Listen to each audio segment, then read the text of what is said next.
Hello, everyone. The topic for today is dream to possibility to necessity. India at United Nations Security Council.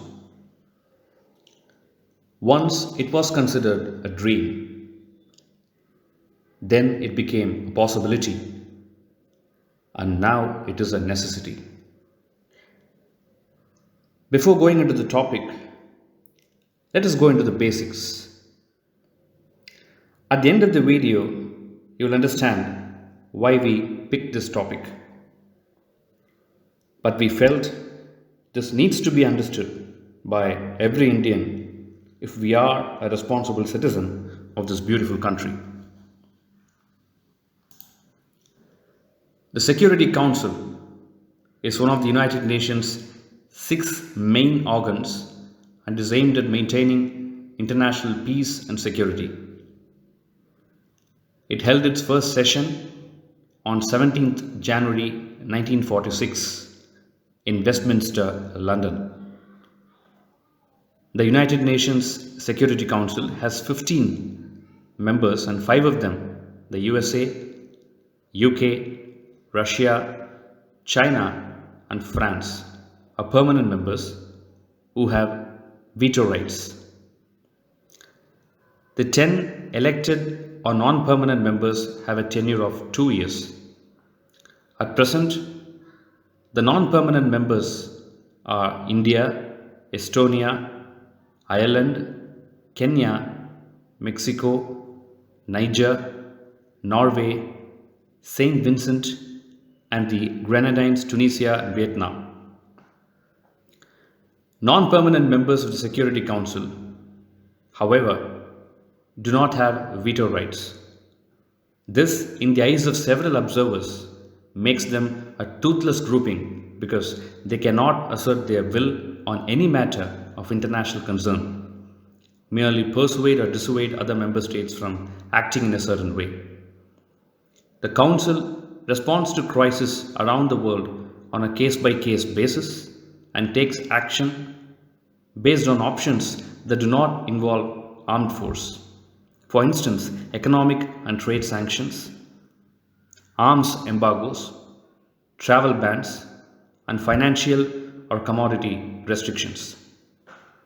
However, Chapter 7 of the UN Charter allows the Council to authorize the use of force to maintain or restore international peace and security. A peace operation by the Council is first adopted with a resolution. Each member of the Security Council has 1 vote. On issues of procedure pertaining to the workings of the Council, a resolution requires the assent of at least 9 members. On substantive matters that have major political consequences, a resolution requires the assent of 9 members, including the concurring votes of the permanent members. However, any member must abstain from voting if they are involved in the dispute. The UNSC brokers peace by helping parties reach an agreement through mediation, appointing special envoys, dispatching a UN mission, or requesting the UN Secretary General to settle the dispute. It can also vote to extend, amend, and end mission mandates. The Security Council oversees the work of UN peace operations through periodic reports from the Secretary General and Council sessions. It alone can make decisions regarding these operations, which member states are obligated to enforce. However, the Council has been criticized for losing relevance and credibility. Last month, India's External Affairs Minister accused the United Nations Security Council of narrow leadership. He said it required better representation and needed to push the refresh button.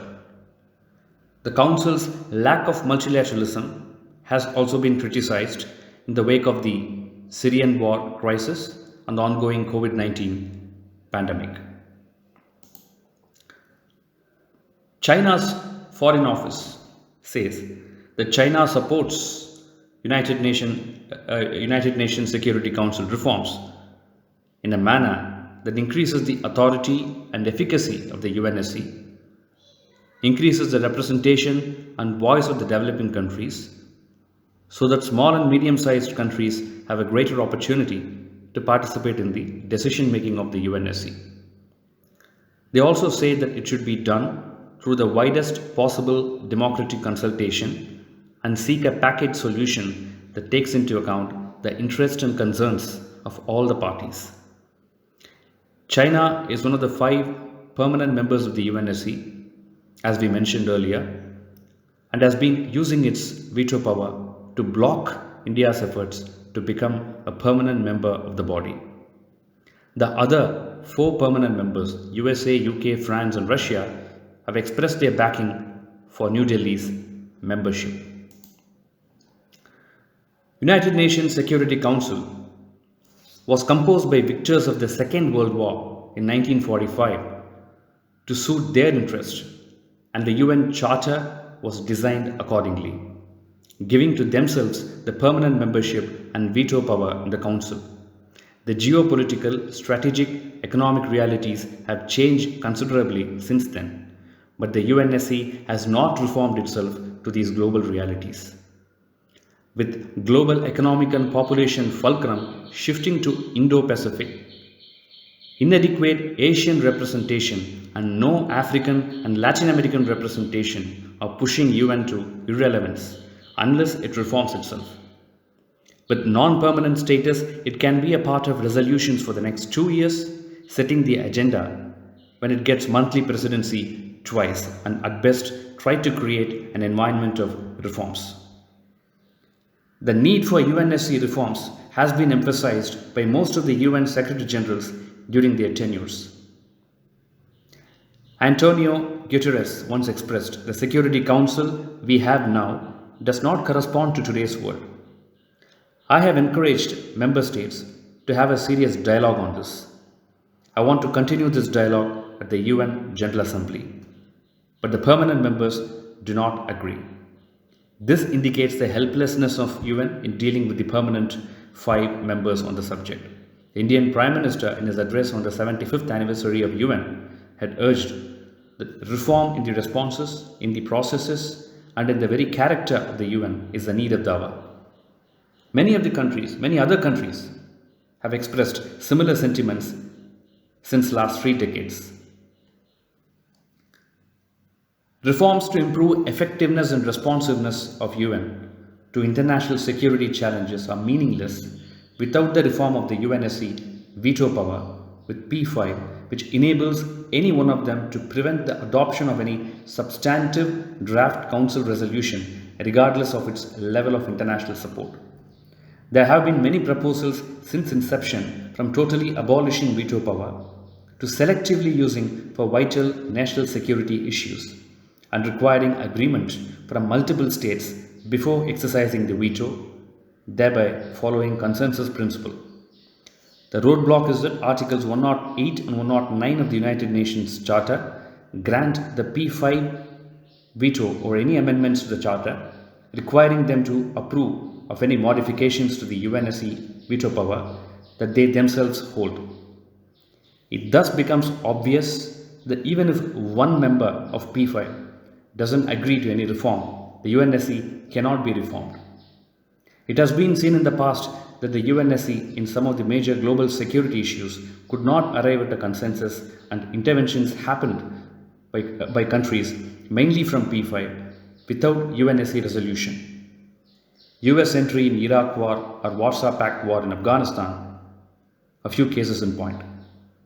Holding veto power by any P5 member, therefore, doesn't guarantee that a resolution, howsoever important, will get through in its favor.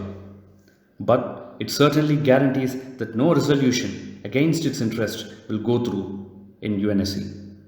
It therefore gives a lucrative power which P5 members will not like to give up or share.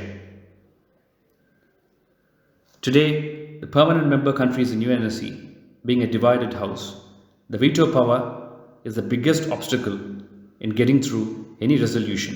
even for the global benefit, if it happens to be against national interest of any one of the P5 members or their allies or partners. The UNSC has thus become an organization which can pass strong resolutions against weak countries, weak resolutions against strong countries, and no resolution against P5 countries, and its implementation also follows the same power structure and politics. Under the given charter, articles and structures, there is a very little hope for UNSC reforms in the near future unless the lack of reforms can push the credibility crisis of UN to a degree that it becomes unsustainable for it to function, or incidences of sidelining UN increase manifold. Former UN Secretary General Kofi Annan has aptly said, if the UN Security Council does not appoint new permanent members, then its primacy may be challenged by some of the new emerging countries. India, with a population of 1.3 billion, is all set to surpass China as the most populated country in the world. When an organization like United Nations Security Council, which claims to be the voice of the international community, doesn't have India in it, what it means is it is not truly representative, and it has become obsolete and pointless. Citizens must express their collective voice on such issues, and it is not left to the government alone. Every citizen of this country is its ambassador. We carry the weight of our responsibilities of creating brand India at the global stage. Our human resources are our strength. We need to capitalize on our strength, and every Indian out of these 1.3 billion can make a difference wherever we are across the world. Small drops make an ocean. Let us hope that UN Security Council includes India as its permanent member with veto power, or permanently removes the concept of veto power. That is the way forward, and that should be the way forward for meaningful multilateralism. Jai Hind, and thank you so much for watching.